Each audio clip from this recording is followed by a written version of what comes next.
The Xylos market on the desert planet Kvara was a lawless labyrinth of makeshift stalls, its air thick with alien spices, machine oil, and desperation. Holographic advertisements flickered weakly in the dim light cast by biological lanterns, illuminating the diverse array of species that shuffled through the narrow passageways. This forgotten corner of the galaxy had become a refuge for those displaced by the Great Interstellar War, a war that had shifted power balances across the cosmos and left countless beings stranded on the fringes of civilization. Among these lost souls was Kalen, a former mechanical engineer for the Alliance who now lived in exile under the alias Rix. His weathered face and vigilant eyes spoke of a man haunted by his past. Today, he navigated the crowded market in search of a rare replacement part for his dilapidated spacecraft, hoping to earn enough credits to finally escape the Outer Rim. What few knew was that Kalen carried the burden of a catastrophic failure, a technology project he had once been part of that had resulted in unimaginable suffering. As he weaved through the market, examining various mechanical components at different stalls, a commotion caught his attention. A small crowd had gathered around what appeared to be a cage. Curiosity pulled him closer, and what he saw made his stomach turn. Inside a rusted cage sat a young female creature of indeterminate species. She was naked, filthy, and bore clear signs of abuse. Her skin had faint, luminescent patterns that pulsed weakly beneath the grime. Her unusually large eyes reflected a wild, terrified awareness. The vendors surrounding the cage jeered and laughed, calling her defective merchandise that no one would buy. A massive Zorgan slave trader named Grusk stood nearby, his scaled skin stretching over bulging muscles as he shouted at the frightened girl. When she shrunk away from his reach, his eyes narrowed dangerously, and he raised a shocked prod.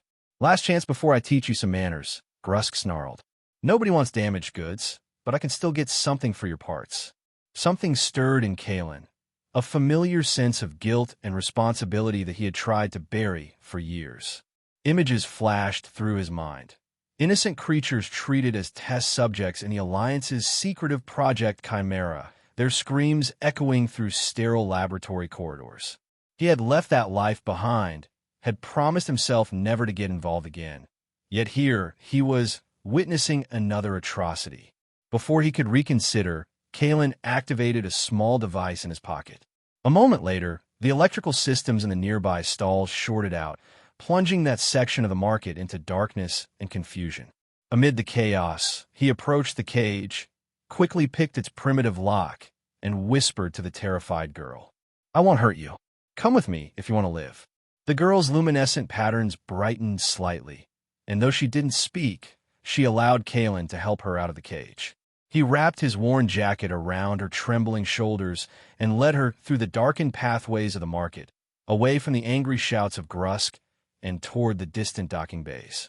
"Stay close," he muttered, guiding her through back alleys he had mapped during previous visits. "My ship's not far." The girl followed silently, her bare feet moving with surprising grace despite her weakened state. Kalen noticed how she flinched at every loud noise, how her eyes darted constantly, assessing threats. Whatever she had endured, it had taught her caution. They reached Docking Bay 17, where Kalen's ship, the Nomad, rested in its berth. The spacecraft was an outdated model, patched and modified so many times that its original design was barely recognizable. To most, it looked like junk. To Kalen, it was home. Once aboard, Kalen sealed the entrance and led the girl to the cargo hold. "It's not much, but you'll be safe here," he said, clearing a space among the stored supplies. "I'll get you some water and food." The girl remained silent, her eyes taking in every detail of the ship. When Kalen returned with a container of water and some processed ration bars, she accepted them cautiously, sniffing each item before consuming it with desperate speed. "Easy there," Kalen said, his voice gentler than he had intended. "There's more if you need it. I'm going to find you some clothes." He rummaged through a storage compartment and found an old jumpsuit. It would be too large for her slender frame, but it was clean and whole. When he turned back, he froze. The girl was standing near the ship's auxiliary control panel, her hand hovering over the surface. The luminescent patterns on her skin were glowing brighter, and as her fingers made contact with the panel, the ship's lights flickered momentarily before stabilizing at a brighter level than before. "What did you just do?" Kalen asked, surprised. The auxiliary lighting system had been malfunctioning for months. The girl withdrew her hand quickly, her patterns dimming as she backed away, clearly expecting punishment. "No, it's okay," Kalen said quickly. "I'm not angry. That system's been broken for ages. Did you fix it somehow?" She didn't respond verbally, but the patterns on her skin pulsed briefly, almost like a form of communication. Over the next few days, Kalen observed the girl closely. He had decided to call her Lyra, after noticing that the patterns on her skin resembled constellations he had once studied. She remained mute, though she seemed to understand his words. Slowly, she began to trust him, accepting food directly from his hands and allowing him to treat the wounds on her back and arms. At night, Kalen wrestled with his decision. Helping Lyra had placed him in danger. Grusk would not forget such a loss easily, and harboring what appeared to be a valuable specimen could attract unwanted attention. He had spent years keeping a low profile, saving credits to escape to the inner systems where he might start a new life far from the shadows of his past. Taking on Lyra complicated everything. Yet, he couldn't bring himself to abandon her. Each time he considered dropping her off at some supposedly safe outpost, he remembered the cage, the jeers, the shock prod, and then older memories would surface. The Alliance laboratories, the test subjects, his own complicity in their suffering until he had finally sabotaged the project and fled. One evening, as Kalen was attempting to repair a faulty navigation system, Lyra approached and placed her hand on the control panel. Her skin patterns brightened, and suddenly the system came online, functioning better than it had in years. "How do you do that?" Kalen asked, amazed. Lyra didn't speak, but she extended her hand, palm up. Lights danced across her skin, forming shapes that seemed almost like words. "You're trying to communicate," Kalen realized. "Your species, you communicate through light?" She nodded slightly, the first direct response she had given him. Kalen felt a surge of excitement. "Can you understand me completely? Can you tell me where you're from?" Lyra hesitated, then placed her palm on the ship's main display screen. The screen flickered to life, and star maps began scrolling at impossible speeds. Finally, it settled on a sector of space far beyond the outer rim, highlighting a system that, according to the database, contained no habitable worlds. "That's your home?" Kalen asked incredulously. The screen changed again, showing historical records that should have been inaccessible. Images flashed. A beautiful world with crystalline structures, beings with luminescent skin patterns similar to Lyra's, and then destruction, invasion forces, laboratories, experiments. "The Lumina," Kalen whispered as recognition dawned. "You're a Lumina, but they're supposed to be extinct, wiped out centuries ago." Lyra's patterns dimmed, a sadness emanating from her that required no translation. Before Kalen could process this revelation, an alert sounded. A coded message was coming through on a secure channel he hadn't used in years. The sender was Tarek, a former colleague from his Alliance days who had also defected. The message was brief and encrypted. Project Chimera reactivated under Commander Valerius. Seeking Lumina specimens and other energy-sensitive species. Watch your back. They're monitoring all ports. Cold dread washed over Kalen. Project Chimera, the same program he had sabotaged and fled from. If they were reactivating it, and if Lyra truly was a Lumina, "We need to leave," he told Lyra, already preparing the ship for departure. Kvara isn't safe anymore. As they prepared to take off, security alerts blared across the docking bay. On the external cameras, Kalen could see Grusk approaching with several armed mercenaries. The Zorgon had found them. "Hold on," Kalen warned as he initiated an emergency launch sequence. The Nomad shuddered, protesting the sudden demands placed on its aging systems. Grusk and his mercenaries opened fire, blaster bolts striking the hull as the ship lifted off. One of the engines took a direct hit, causing the ship to lurch dangerously. "We're not going to clear the atmosphere like this," Kalen muttered, frantically rerouting power. To his astonishment, Lyra moved to the damaged system's console and placed both hands on it. Her entire body began to glow, the luminescent patterns spreading until she seemed wrapped in living light. The ship's alarms fell silent, and the damaged engine somehow stabilized, allowing them to accelerate away from Kfara. Once they had reached safe orbit and set course for the nearest hyperspace lane, Kalen turned to Lyra. "What exactly are you capable of?" Again, she responded by placing her hand on the ship's main console. Images appeared, the lumina connecting with technology, enhancing it, healing it, directing energy. "Flows at a fundamental level. Bioresonance technology," Kalen said with growing understanding. "Your people could interface directly with energy systems." He paused, memories surging forward. "That's why the Alliance wanted your species. For weapons development." Lyra's patterns flared briefly in what appeared to be affirmation. Kalen took a deep breath. "I was part of Project Chimera," he admitted, unable to meet her eyes. "I didn't know at first what we were doing. They compartmentalized information. But when I discovered they were experimenting on sentient beings, using their biological capabilities to create weapons." He shook his head. "I sabotaged the project and ran. I thought I'd ended it. But if Valerius is in charge now, it's worse than I feared." Lyra's expression was unreadable, but she didn't back away. Instead, she reached out slowly and touched Kalen's hand. A warm sensation spread up his arm, and in his mind, he briefly glimpsed impressions of understanding and even forgiveness. You could project thoughts, he realized, not just fix machines. She nodded, though the effort seemed to tire her. Kalen made a decision then. "We need help, and I know someone who might provide it. An old friend at a transfer station called Haven. She's an exobiologist named Ilera who specializes in ancient species. If anyone can help us understand your abilities and keep you safe, it's her." Their journey to Haven took 3 days, during which Lyra's condition improved dramatically. She began to communicate more effectively, using a combination of her light patterns and limited telepathic impressions.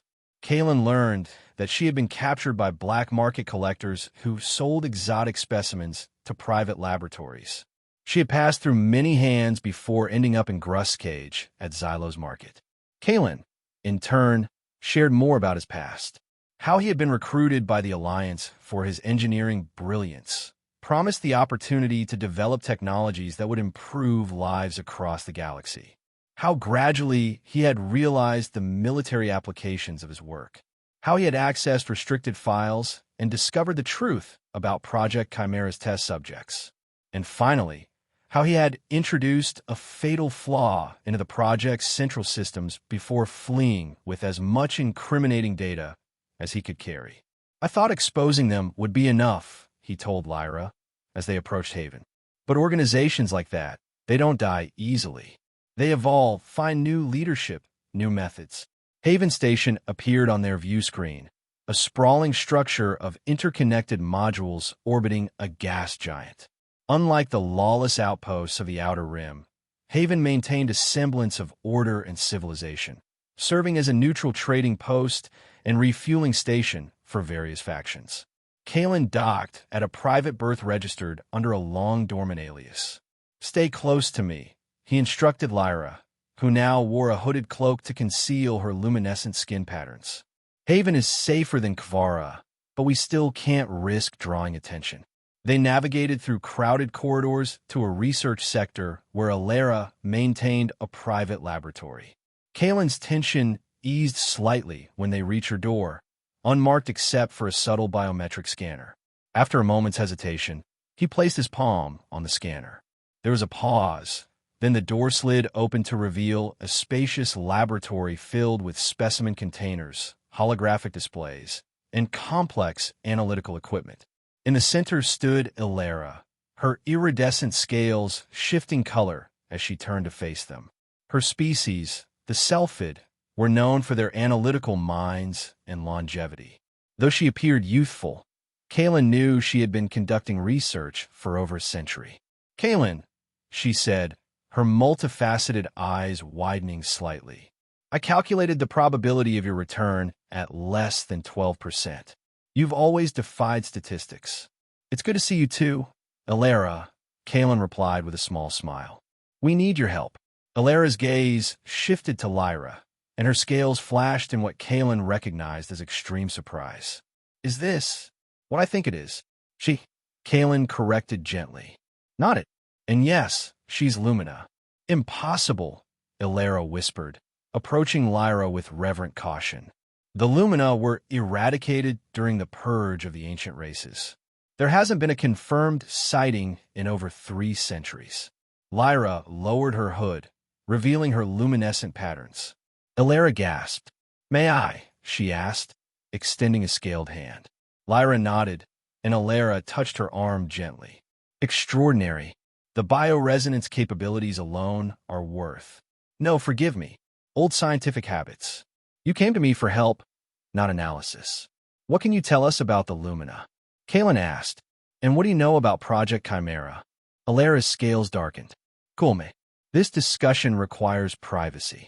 She led them to a secure inner chamber and activated a field that would prevent any surveillance. Project Chimera, she said grimly. A black operations program I refused to join, despite considerable incentives. Their goal was to weaponize biological abilities found in certain species. The Lumina were always their holy grail. Their energy manipulation capabilities could revolutionize warfare, power generation, interstellar travel. But the Lumina were thought extinct, Kalen said. Yes, and that is no coincidence, Alara replied. The purge was orchestrated by the early precursors to the Alliance, fearful of species whose abilities they couldn't control. But rumors persisted of survivors, hidden enclaves. Apparently, those rumors had substance. Lyra placed her hand on a nearby console, and images appeared, fragmented memories of a hidden colony, a final sanctuary discovered and raided, her capture while still young. You may be the last, Alara said softly, which makes you invaluable, both culturally and militarily. Commander Valerius has reactivated Project Chimera, Kalen explained. He'll be looking for her. Valerius, Alara hissed, her scales rippling with distaste. A brilliant tactician with no ethical boundaries. If he's found evidence of surviving Lumina, he won't stop until he has what he wants. Can you help us? Kalen asked. We need somewhere safe, somewhere beyond Alliance reach. Perhaps, Alara began, but an alarm suddenly blared throughout the station. Alara rushed to a monitoring station. Unauthorized military docking, she reported tensely. Alliance signatures. Multiple vessels. Ow! Kalen demanded. We covered our tracks. A realization struck him. Grusk. He must have reported us to the Alliance for a reward. Valerius works quickly, Alara said, already gathering equipment. They're initiating a station-wide lockdown. We have minutes at most. The Nomad, Kalen suggested. If we can reach it. Too late. They'll have secured all docks by now, Alara cut in. But I have an alternative. She activated a hidden panel in the wall, revealing a small, sleek vessel. My research shuttle. It has experimental stealth capabilities. As they prepare to transfer to the shuttle, the laboratory door shuttered under a heavy impact. Alliance Special Forces, a mechanically amplified voice announced. Open by order of Commander Valerius. Go, Alara urged, pressing a data crystal into Kalen's hand. Coordinates to a potential sanctuary. I'll hold them off. I'm not leaving you, Kalen protested. Don't be irrational, Alara replied calmly. My species is not of interest to Project Chimera. I'll face detention at worst. You and Lyra face dissection. Another impact rocked the door, metal beginning to buckle. There's no time to argue, Alara insisted. My shuttle has an automated launch sequence. Go! With a final grateful look at his old friend, Kalen guided Lyra toward the shuttle. As they boarded, the laboratory door finally gave way. Alliance troops in full combat gear poured in, followed by a tall, austere figure that could only be Commander Valerius. The shuttle door sealed and automated systems engaged. Through the viewport, Kalen caught a final glimpse of Alara standing proudly before the invaders, her scales a defiant red. The shuttle detached from Haven Station, its stealth systems engaging immediately. Within moments, they were gliding silently away from the massive structure, undetected by Alliance sensors. "She sacrificed herself for us," Kalen said hoarsely. Lyra placed a comforting hand on his arm, sending impressions of gratitude and determination. They both knew Alara's sacrifice would be meaningless if they were captured now. Kalen examined the data Crystal Alara had given him. When inserted into the shuttle's navigation system, it revealed coordinates to a remote system beyond Alliance-controlled space, along with fragmentary data about potential luminous sanctuaries. "It's not much," Kalen admitted, "but it's a start." Their momentary relief was shattered when the shuttle's sensors detected pursuit. Several Alliance fighters had broken away from Haven Station and were performing a standard search pattern. Though they hadn't been detected yet, it was only a matter of time before the search widened enough to find them. "The stealth system won't hold against a close-range scan," Kalen muttered, studying the shuttle's capabilities. "We need a distraction." Lyra moved to the shuttle's systems panel, her intention clear. "No," Kalen objected. "Using your abilities could give off an energy signature they could detect." Lyra's expression was resolute. She placed both hands on the panel. Her luminescent patterns began to glow with increasing intensity. The shuttle's systems responded, power levels rising beyond their specifications.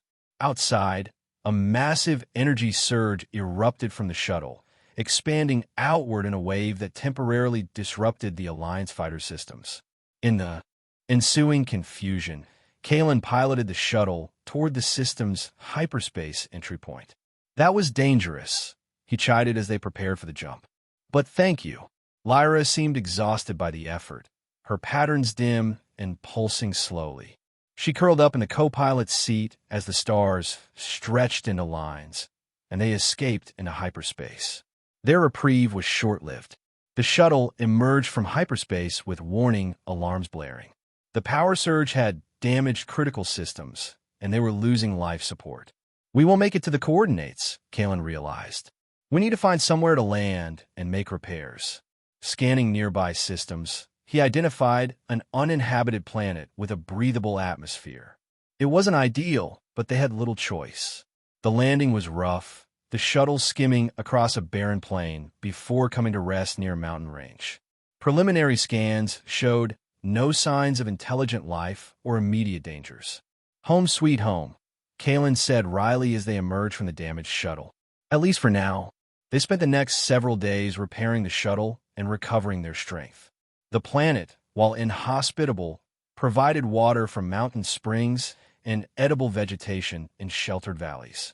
Lyra's condition improved rapidly once she was able to spend time under the open sky, absorbing natural light that seemed to nourish her luminescent patterns. During this time, their relationship deepened. Lyra began to communicate more effectively, combining her light patterns with telepathic impressions that grew clearer with practice. She shared fragmented memories of her childhood in a hidden Lumina enclave, of elders teaching younglings to channel energy, of the raid that had torn her from her people. Kalen, in turn, opened up about his guilt over Project Chimera, his years of aimless wandering, his loneliness. For the first time since his defection, he felt a sense of purpose beyond mere survival. One evening, as they sat outside the shuttle watching alien constellations emerge, Kalen broached the subject they had both been avoiding. "Valerius won't stop looking," he said quietly, "and we can't run forever." Lyra's patterns shifted in a way he had come to recognize as agreement. Alara's coordinates might lead to a sanctuary, if any Lumina still exist, he continued. "But even if we find them, how long before the Alliance discovers them too? Your people have been hunted to near extinction already." Lyra projected an image into his mind, a confrontation, Kalen and herself standing against Valerius. "Fight?" Kalen asked incredulously. "Just the two of us against the entire Alliance." Lyra's expression was calm, her pattern steady. She projected another image, not a direct confrontation, but something more subtle. Infiltration, revelation, truth exposed to the light. "You want to expose Project Chimera," Kalen realized. Not just run from it. He considered the idea. The Alliance has layers of power. Valerius represents a faction, not the whole. If we could gather proof of his illegal operations, present it to the right authorities. It was a desperate plan, but perhaps better than a lifetime of running. And Kalen had insider knowledge of Alliance systems that might give him an edge. We need help, he said. Allies. Resources. He thought of Alara, hoping she had survived her encounter with Valerius. Over the following weeks, as they completed repairs on the shuttle, they refined their plan. They would first follow Alara's coordinates, hoping to find either a luminous sanctuary or at least more information about Lyra's people and abilities. Then, they would seek out Kalen's few remaining contacts from his Alliance days, those who might still be trusted. Finally, with the shuttle repaired and their course set, they prepared to leave their temporary refuge. As they made final preparations, however, Kalen noticed a disturbance in the planet's upper atmosphere, the distinct signature of ships entering orbit. Impossible, he muttered, checking the sensors again. How could they have found us? Lyra's patterns flashed urgently. She pointed to herself, then to the sky. Your energy signature, Kalen realized. They must have developed a way to track it across interstellar distances. Multiple ships were descending now, Alliance military transports. They had minutes at most. Launch sequence initiated, Kalen announced, his fingers flying over the controls. We're leaving now. The shuttle lifted off, accelerating towards space.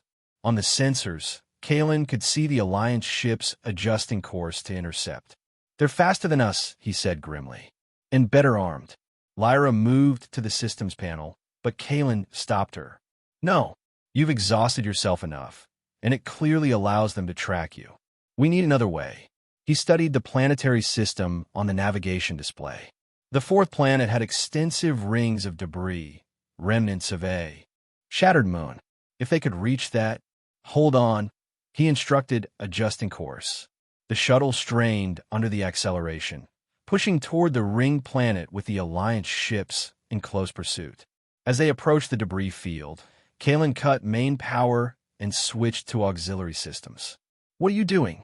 Lyra projected, her confusion clear. Playing dead, Kalen replied, guiding the shuttle into the densest part of the rings. And hiding. With minimal power, they drifted among the debris, their signature masked by the surrounding material. The Alliance ships hesitated, then began a methodical search pattern through the rings. They're persistent, Kalen whispered, though there was no logical reason to lower his voice. But this debris field is massive. If we're patient, he never finished the sentence. A targeted energy pulse struck their location, sending the shuttle tumbling. Warning lights flashed across the control panel. They have some kind of advanced detection system, Kalen realized as he fought to stabilize their position. We can't hide. With no other options, he restored full power and attempted to break away from the debris field. Two Alliance interceptors immediately moved to cut them off. Lyra, Kalen said solemnly. I'm sorry. I thought I could protect you. Her response was unexpected. Instead of fear or resignation, she projected determination. She moved to the shuttle's communication array and placed her hands on it, her patterns brightening. What are you doing? Kalen asked. The answer came as the communication system activated, broadcasting on all Alliance frequencies. Images began to stream, Lyra's memories of captivity, experimentation, suffering. Not just her own, but memories she had somehow absorbed from other victims of Project Chimera. The cold calculations of Alliance scientists. The deliberate genocide of species deemed potentially destabilizing. Commander Valerius ordering the torture of sentient beings to unlock their biological secrets. You're exposing them, Kalen realized, broadcasting the truth directly to Alliance personnel. It was a desperate gambit. Most Alliance personnel knew nothing of Project Chimera or its atrocities. Confronted directly with evidence, how would they react? Would loyalty to the command structure outweigh basic morality? The interceptors closing on them suddenly veered away. On the communication channels, confusion erupted. Officers demanding explanations. ordinary crew members expressing shock and disgust. The chain of command temporarily fracturing as individuals processed what they were seeing. Taking advantage of the confusion, Kalen piloted the shuttle out of the debris field and set course for open space. To his amazement, they weren't pursued. "It worked," he said incredulously. "At least temporarily. You created enough doubt to paralyze their response." Lyra's patterns flickered weakly. The effort had drained her severely, but there was satisfaction in her expression. They made the jump to hyperspace without further incident, following Ilara's coordinates. Both knew that what Lyra had done would have far-reaching consequences. The truth about Project Chimera was now circulating within Alliance ranks. Some would deny it, others would investigate. The project's secrecy had been its protection. That protection was now compromised. "Valerius won't give up," Kalen warned as they traveled. "If anything, we've made him more dangerous. He'll be desperate now." Lyra projected understanding, but also resolve. They had chosen their path, not merely escaping, but confronting the injustice that had nearly destroyed her people. After several days of hyperspace travel, they arrived at the coordinates Ilara had provided. It was a small, unremarkable star system at the edge of charted space. Initial scans showed 3 planets, only one potentially habitable. As they approached this world, their sensors detected no artificial structures or technology. If this was a luminous sanctuary, it was well hidden. Landing in a clearing among dense, alien forest, they emerged cautiously from the shuttle. The air was thick with unfamiliar scents, the vegetation pulsing with bioluminescence reminiscent of Lyra's skin patterns. "It feels," Kalen began, then stopped, unsure how to describe the sensation. Lyra completed the thought with a projected impression: alive, aware, resonant. They had only taken a few steps from the shuttle when they were surrounded. Figures emerged from the forest, their luminescent patterns marking them unmistakably as Lumina. Unlike Lyra, they wore simple garments of woven material that complemented rather than concealed their glowing skin. Their expressions were cautious but not hostile. One stepped forward, older than the others, the patterns on his skin more complex. He looked at Lyra with evident wonder, then at Kalen with wary assessment. "You brought one of our lost children home," he said in heavily accented but understandable galactic standard. "A rare gift from a human." "She brought me," Kalen corrected. "I only helped her escape." The elder Lumina studied them both for a long moment, then gestured toward the forest. "Kulme, there is much to discuss." They were led through the forest to what at first appeared to be a natural rock formation, but revealed itself as a carefully disguised entrance to an underground complex. Inside, bioluminescent fungi provided light, and the walls were inscribed with patterns similar to those on Lumina's skin. "Welcome to Luminera," the elder said, "the last sanctuary of our people." The hidden settlement was a marvel of organic technology and natural harmony.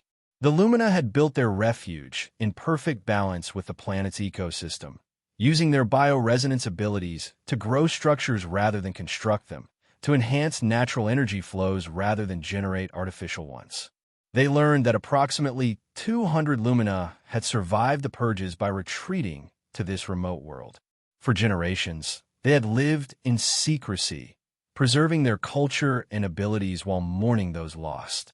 Lyra's arrival caused a sensation. She was the first outsider to reach Luminera in over 50 years, living proof that some of their scattered people still survived in the wider galaxy. Elder Lumina gathered to help her recover memories, to teach her control of abilities that had never been properly nurtured. Kalen, meanwhile, shared everything he knew about Project Chimera and Commander Valerius. The Lumina Council listened gravely, recognizing the threat his obsession posed not just to Lyra, but to their entire sanctuary. "This commander will not stop," the head elder stated after long deliberation. "And if he has a means to track Lumina energy signatures across interstellar distances, Luminera's secrecy is compromised already." "I led them here," Lyra projected, her guilt evident in her dimmed patterns. "No," Kalen insisted. "I made the decision to follow Alara's coordinates." If anyone led them here, it was me. The Lumina Council withdrew to consider their options, leaving Kalen and Lyra to wait anxiously. During this time, Kalen was struck by how at home Lyra seemed among her people, how quickly she absorbed their teachings. Her communication through light patterns and telepathic impressions grew more sophisticated daily. Yet she remained close to him, insisting he join her in community gatherings, translating concepts he struggled to grasp. On the fifth day, their fears were realized. Luminara's outer sensors detected Alliance ships entering the system. Valerius, Kalen confirmed after reviewing the sensor data. Multiple cruisers and transport vessels. He's brought an invasion force. The Lumina Council reconvened immediately. Some advocated immediate evacuation to a secondary sanctuary they had been preparing. Others argued for using their combined bioresonance abilities to shield the planet. Lyra proposed a third option, direct confrontation, not through violence, but through truth. She described her broadcast from the shuttle, how it had created doubt and confusion among Alliance personnel. Most Alliance citizens, and even soldiers, know nothing of the atrocities committed against our kind, she projected, now able to communicate with all present. They are fed lies about dangerous alien abilities and threats to human dominance. If they saw the truth, not fragments, but the full history, they might turn against those who ordered our destruction. A dangerous gambit, the head elder responded, and one that requires approaching the very ships that would destroy us. I'll go, Kalen volunteered. My shuttle can approach without being immediately fired upon. I'm human and former Alliance. I might get close enough. Not alone, Lyra insisted. Together then, Kalen agreed, meeting her gaze. One last mission. The council deliberated briefly, then consented. If Valerius had indeed found Luminara, hiding was no longer an option. Their best hope lay in Kalen and Lyra's desperate plan. As they prepared the shuttle, Kalen was surprised when several younger Lumina volunteered to join them. Your fight is our fight, they explained, and our combined abilities will be stronger. With a small crew of determined Lumina, they launched toward the approaching Alliance fleet. As they neared, Alliance communications demanded immediate identification and surrender. Kalen opened a channel. This is former Alliance engineer Kalen, requesting direct communication with Commander Valerius regarding Project Chimera. There was a pause, then a new voice responded, cold, controlled, authoritative. Kalen, the defector. I've looked forward to meeting the man who set my project back by years. Your project involves genocide and illegal experimentation on sentient beings, Kalen replied evenly. I'm offering you a chance to end this without further bloodshed. Valerius laughed. You're in no position to offer terms. Surrender the Lumina specimens and yourself, and I may consider clemency for the rest of the settlement we've detected. Instead of responding verbally, Kalen nodded to Lyra and the other Lumina. They placed their hands on the shuttle's communication array, combining their abilities as they had planned. What followed was not simply a broadcast of memories or images, but a comprehensive revelation. The full history of the Lumina and their peaceful civilization. The unprovoked attacks during the purge of ancient races. The subsequent experiments on survivors. The true nature and purpose of Project Chimera. Not defense, but domination. Weapons that would ensure human supremacy across the galaxy. They directed this cascade of truth not just to the invasion fleet, but to every Alliance communication relay within reach, to civilian networks, to governance channels. They held nothing back, exposing decades of classified atrocities in a flood of undeniable evidence. On the Alliance flagship, Commander Valerius watched in mounting fury as his carefully compartmentalized project was laid bare. Shoot them down, he ordered. Destroy that shuttle immediately. But his weapons officers hesitated, shaken by what they were seeing. Throughout the fleet, similar scenes played out as crew members questioned orders that suddenly seemed deeply immoral. Seizing the moment of confusion, Kalen broadcast directly to the fleet. Alliance personnel, you've been lied to about the beings you were sent to capture or kill. The Lumina are not a threat. They seek only peace and the right to exist. Commander Valerius, and those like him have manipulated you into becoming instruments of genocide. Make your own choice now. The response was not immediate or universal. Some ships maintained their approach. Others held position, their crews divided. A few began actively broadcasting support for the shuttle's message. In the chaos that followed, a new signal broke through, a transmission from what appeared to be an Alliance Oversight Committee, demanding a stand-down of all forces pending investigation. Whether this was genuine or a clever deception by sympathizers within the Alliance was unclear, but it provided crucial hesitation in the attack plan. Then, unexpectedly, a familiar voice joined the communication. This is exobiologist Ilera, confirming all evidence presented regarding Project Chimera. I have submitted corroborating data to Alliance Central Command. Commander Valerius is hereby relieved of duty pending investigation for crimes against sentient beings. Ilera, Kalen whispered. You survived. On the flagship, Valerius found himself isolated as his own officers began to turn against him. When he attempted to override ship controls to fire on the shuttle personally, he was restrained by a security detail. The invasion faltered, then collapsed as Alliance ships began to withdraw or declare neutrality. A small contingent of oversight vessels approached Luminera under white flags, requesting diplomatic contact. In the months that followed, the revelation of Project Chimera sent shockwaves through Alliance governance. Investigations were launched, conspirators identified, reforms demanded by a public horrified at what had been done in their name. Commander Valerius faced trial for his crimes, along with numerous scientists and officials involved in the project. While justice within such a vast and complex political entity was neither swift nor perfect, meaningful change had begun.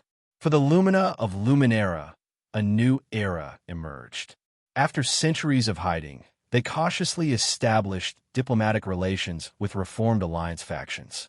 Their settlement became a recognized sovereign territory, protected by new laws against the exploitation of sentient species. Lyra, once a specimen in a cage, became a respected ambassador between her people and the wider galaxy. Her unique experiences gave her insight into both the darkest and most hopeful aspects of interspecies relations. And Kalen, the engineer who had once fled his complicity in atrocity, found purpose and, unexpectedly, home. The Lumina welcomed him as one of their own, recognizing that compassion transcended species. His technical knowledge complemented their bioresonance abilities, creating new possibilities for sustainable technology. On a quiet evening, a year after their confrontation with Valerius, Kalen and Lyra stood together on a ridge overlooking Luminera. The settlement had grown, incorporating elements of other cultures while maintaining its essential harmony with the natural world. Did you ever imagine this? Kalen asked, gesturing toward the thriving community. When you were in that cage at Xylo's market? Lyra's response came as both luminescent patterns and projected thought, a communication style they had developed together, blending their different natures. Hope survives in darkness, she expressed, as our people survived extinction, as you survived your guilt, as I survived captivity. She took his hand, her patterns brightening at the contact. In the valley below, lights moved as Lumina went about their evening activities, their patterns creating a living constellation against the gathering dusk. From abandoned and unwanted, Kalen reflected, to finding where we truly belong. Not the end of our journey, Lyra projected gently, just the beginning of a better one. Together, they watched the first stars appear, no longer symbols of distances to flee across, but of possibilities waiting to be explored.